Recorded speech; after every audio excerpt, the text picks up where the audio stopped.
Hi everyone, I hope आप सभी स्वस्थ होंगे, मस्त होंगे और अपनी तैयारियां बहुत अच्छे से कर रहे हैं क्योंकि हमारा टारगेट है 17 जनवरी।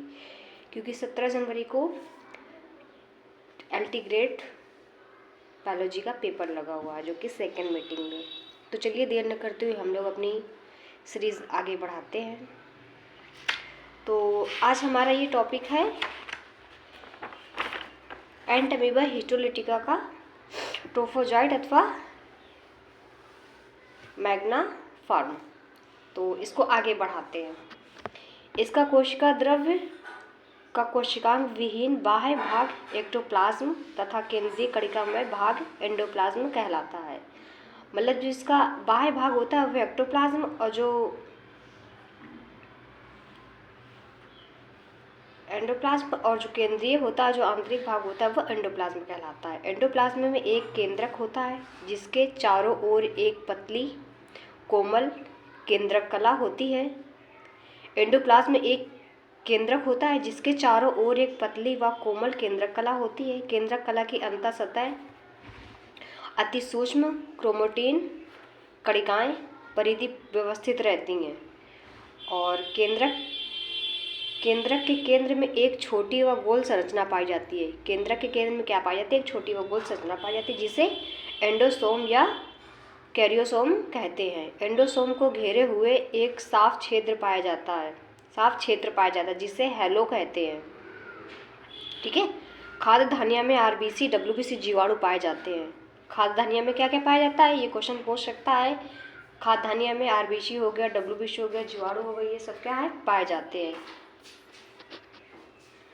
अमीबा एक संपरासरी वातावरण में रहता है। कूटपाद एक ही मोटा व कुछ कूटपाद गति करने में लाइमैक्स गति कहलाती है। क्या कहलाती है? लाइमैक्स गति कहलाती है।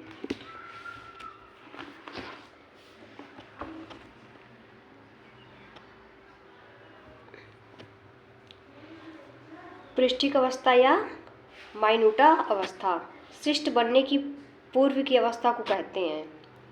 माइन्यूटा किस अवस्था को कहते हैं? शिष्ट बनने की पूर्व अवस्था को कहते हैं। ये क्वेश्चन पूछ सकता है कि माइन्यूटा अवस्था किस अवस्था को कहते हैं? शिष्ट बनने की पूर्व अवस्था को कहते हैं। यह भी अंडाकार परंतु अपेक्षाकृत छोटी होती है। यह ट्रोकोजॉइट अवस्था से आकार में अपेक्षाकृत छोटी होती है। ठीक है, गतिहीन होती है।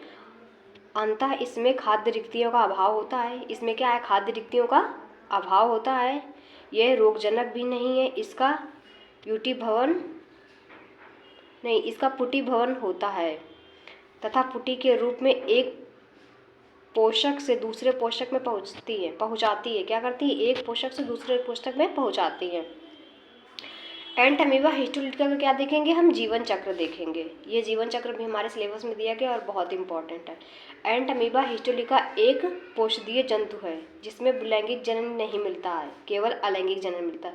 ये क्वेश्चन पूछ सकता है कि एंटमीबा हिस्टोलिटिका में कौन सा पोषदीय है? एक पोषदीय है और इसमें अलैंगिक जनन मिलता है या नहीं मिलता है? तो इसमें क्या है? लैंगिक जनन नहीं मिलता है लेकिन केवल अलैंगिक जनन मिलता है, द्वारा जीवन चक्र चलता है। अमीबा के समान यह भी अलैंगिक जनन द्विखंडन अथवा बहुविखंडन के द्वारा होता है।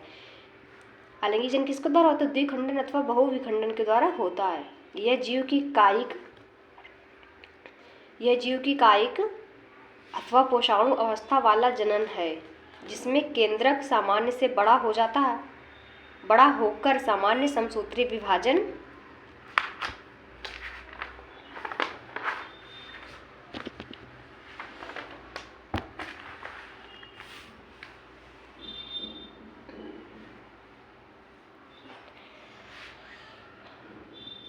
विभाजन विभाजित हो जाता है। इसके बाद में शेष जीव द्रव्य भी बीच में सकरा होकर प्रायः दो समान भागों में बढ़ जाता है। बीच में सकरा होकर क्या करता है? समान दो भागों में बढ़ जाता है। बहुविखंडन देखते हैं हम लोग। विशेष प्रकार का एक अलैंगिक एंटमीबा का प्रकोष्ठित अवस्था में ही होता है। पोषाणुओं से छोटे गोल तथा भिन्न विशेषताओं वाली पूर्व परिकोष्ठीय अवस्था बहुविखंडन होता है। इसके जीव द्रव्य में दो क्रोमैटिड बॉडी दिखाई देती है। ठीक है। शीघ्र ही पूर्व परिकोष्ठ अवस्था में कोमल पतला तथा पारदर्शी आवरण बनता है। यह पुटी अवस्था में केंद्रक दो समान समसूत्री विभाजनों द्वारा विभाजित हो जाता है। क्या करता है, दो समसूत्री मतलब दो विभाजनों, दो बराबर भागों में क्या है, विभाजित हो जाता है। इस प्रकार बनी चार केंद्रक कोष्ठित अवस्था परजीवी की संक्रमण अवस्था क्या है, छोटी है।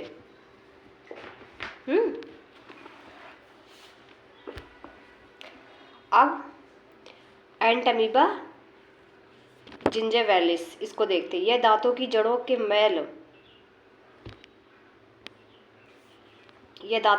के मैल समूह के ऊतक तथा टॉन्सिल्स आदि में पाया जाता है। इसके रोगजनक होने के विषय में निश्चित मत नहीं है।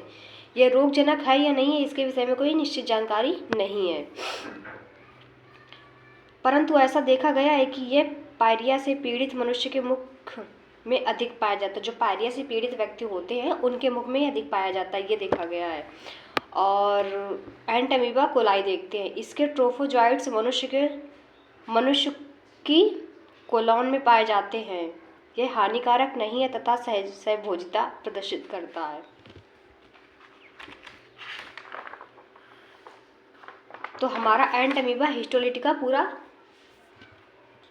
क्लियर हो गया, मतलब खत्म हो गया। अब हम लोग देखते हैं